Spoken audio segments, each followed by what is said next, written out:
Hello and welcome back to Linda's Lockdown Bites. My name is Rachel and I'm joined by my mum Linda, aka Mrs. Kitchen. Hello, hi. Hard to believe it's been a week. I know. So just explain briefly why you're still closed. Obviously we know that we're still on lockdown, but obviously there are other bakeries around that have chosen to stay open and do takeaways. So just let your customers know why you've made the decision to stay closed at the moment. Yeah, I think that, this decision really is quite an individual one when it comes to different places, and it depends on, the level of staffing and your overheads and your position, where you actually are. As we've so often said, the kitchen is very much a community coffee shop, but not on a high street with a lot of footfall. So what we don't want to be doing at this stage in the lockdown is we don't want to be encouraging people to make unnecessary journeys at the moment. Yeah. And we just want to be absolutely sure that when we do reopen, we can do that safely, that we've got a payment system in place, which means people can pay in advance and just collect something from us. And what we'd like to think is that when we do reopen, it will have been worth waiting for. Definitely.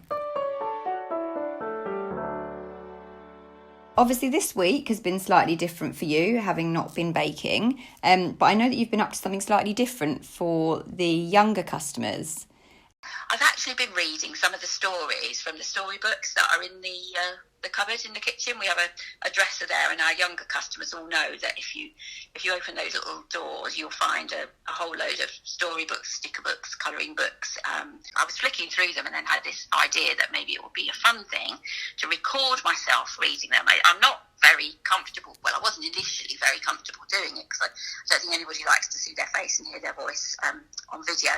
But the moment I did one, the feedback was just so lovely, and customers have sent me photographs of their children sitting, with a tablet or a laptop, saying, Linda's on the iPad, and I've had requests for different stories. I've had people say, that was my favourite story when I was at school, so it's been happy memories for them. And it gives you something to do as well, doesn't it?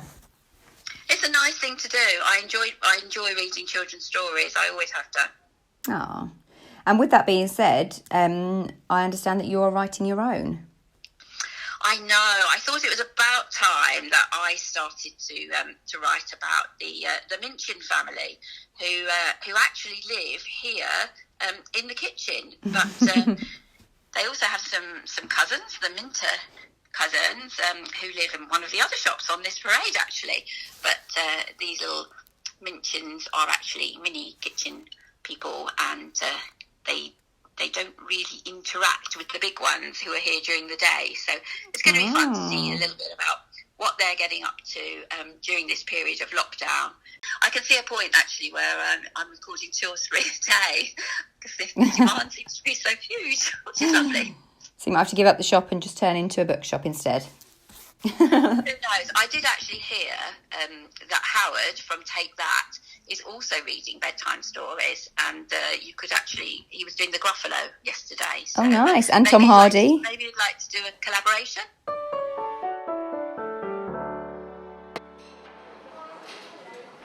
Okay, so now we've just touched on why you're still closed and what you've been up to this week. I just thought we'd do a few quick fire questions to see what you prefer. So, chocolate or vanilla? Vanilla, I think. I love a bar of chocolate, and I'm not saying I don't like a really rich, moist chocolate cake, but there is something, isn't there, about a good Victoria sponge flavoured with the very best vanilla and filled with buttercream and fresh strawberry jam. That is really very special. I just have to put in a disclaimer because you use the M word, and a lot of people do not like the M word. You can't call anything moist. Cupcake or drip cake? What would be your preference? I think drip cake. I do think drip cake because I like the fact that you can get so many different flavours into the cake. So I could have a nice vanilla sponge, but then I do enjoy the salty caramel and also a nice chocolate on the top. I have to admit, Rachel, I feel as if I'm contradicting myself left, right, and centre. You can like whatever you like. I like it all. I like it all. I like vanilla, I like chocolate, and I like a bit of salt. Do you know what? I think sometimes people get put off by the drip cakes because they look so overwhelming, but they forget that they can always have a small slice and take the rest home, or absolutely, yeah. Or they can take the drip off, because when the drip cakes have a bright colour on them, I think sometimes that can be off-putting for the adults. However, that attracts the children. Definitely. It's the same with some of the sugar flowers and the toppers that we make. They are what makes the cake attractive, but you wouldn't necessarily want to eat them. And that's fine. Sometimes people just keep them, and we see children that just take them away, and they're just a pretty something, But if all we ever did was sell plain cakes without any decoration and without any colouring, then it wouldn't be the same, would it? Exactly. And I know that your mum, my nan, for instance, keeps a little collection of all the fondant models we make and put on top of her cakes. Absolutely. She's got some from years ago. I think that is an interesting one, actually, the fondant models. When people say, can you make a model of my mum sitting on a sofa with her knitting? We'll do that. And, of course, it is all edible, but how many people would actually eat it? I do remember once I made one for a pop group, and one of the members did actually message me and say that she had eaten her arm on the tube home. Lovely. She hadn't eaten her arm, she'd eaten the fondant arm, obviously, of the little model of herself. But I think most people just keep them in a box. I've got a very interesting box at the bottom of my wardrobe full of little models from cakes I've made for... At the bottom of your wardrobe? Children. Just to attract all the moths. In case they get hungry. There you go. Okie doke. Cream then jam, or jam then cream on your scone? #jam first. Always. Is that the Devon or the Cornwall way? That's the Cornish way. The Cornish way. Yeah. I know that one's... And there are various explanations if you go onto Google about why that is the case, but I can't change my mind on that one. No, I'd have to agree. Forever. Well, it's easier to put the jam on first and put a blob of cream on top. If you're trying to spread jam over cream, you're just going to end up with a mess everywhere, aren't you? Yeah, I think there's something about Devon cream. It's supposed to be a different sort of viscosity, and therefore you can put the jam on it more easily, but I don't know about that. And lastly, would you go for a cake with a single tier or multiple tiers?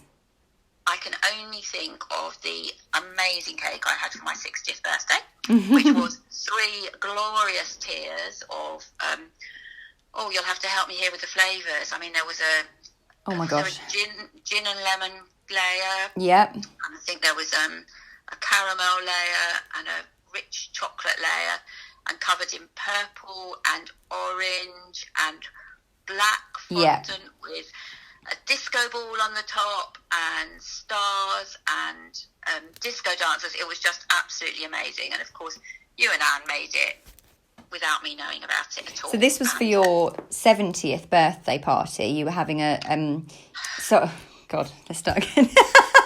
It wasn't for your 70th. I've just aged you by 10 years. This was for your 60th birthday party. And we made you a 70s themed cake. That's where the confusion came in. So the theme was obviously we were going to have disco dancers on there and bold prints. And we designed it, came up with it all, made it. And it was only after that we stepped back and looked at it. And I thought, I've used bright orange, bright purple and black. And it looks like a 3-tier Halloween cake. Well, I didn't think that for 1 minute. I just thought it was an amazing cake. Obviously, at the time of recording, today is Thursday. Boris is due to give his announcement on Sunday with the plans for a slight ease of the lockdown. We don't know at the minute what that means, so it's all a bit hypothetical. But what are your current plans? If the lockdown is eased slightly, what would be your first step?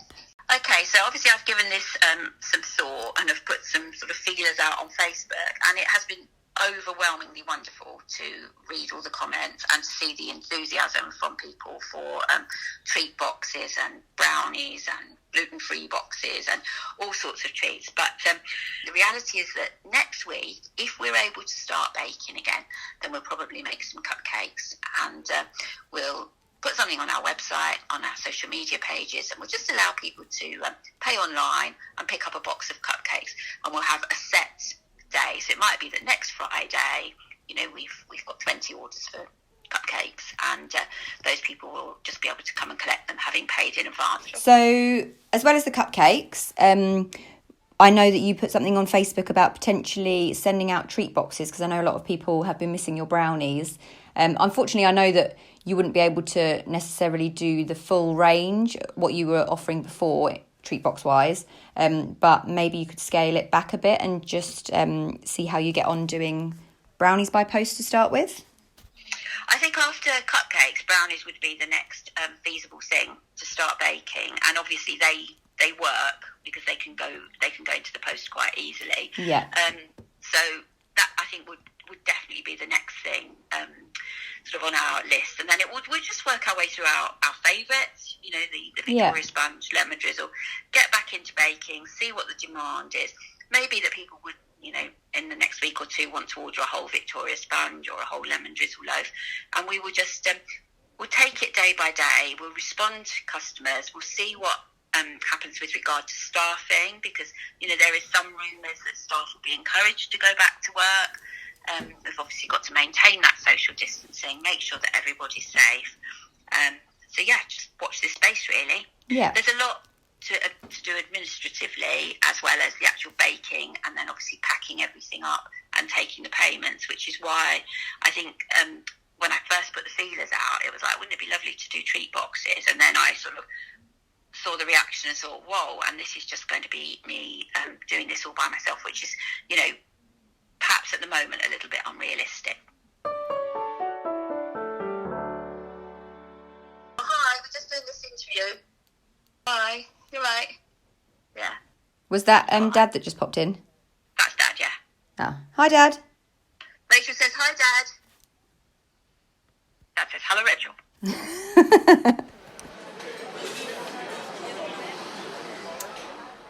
Have you been experimenting with your baking at all? Have you been trying out any new recipes or baking things for yourself at home? Well, I did, like many other people, right at the beginning of all this, I did start a sourdough starter. And I have to admit, I made a couple of gorgeous loaves of bread, and then the enthusiasm waned a little bit. So my starter is still sitting in the fridge, waiting to be reawakened. But it was something good to do. It was something different, and I would encourage everybody to, go out of the comfort zone, try something a little bit different in their baking. And this is definitely the time to be looking at some new recipes and coming up with some new ideas. So maybe that's something else I'll do next week. Lovely. Did you actually keep it in the fridge? It is in the fridge, yeah. Oh, mine went mouldy. Yeah, the bit that didn't go mouldy is in the fridge. Delicious, huh? Are you going to dig that bit out and make some more bread? I don't know. Oh, dear. So we've got a few ideas for this podcast, but we thought it might be nice actually to hear from you and to see what you want to hear about. And if there's any burning questions that you've ever had when it comes to baking or just the kitchen in general, really, if you've got anything that you'd like to ask on the podcast, we'd love to hear from you. So you can email linda@thekitchencroxy.com. That's Linda, Linda, @thekitchencroxy.com. And if you put in the subject title, podcast question, then we will take a look and read some out next week.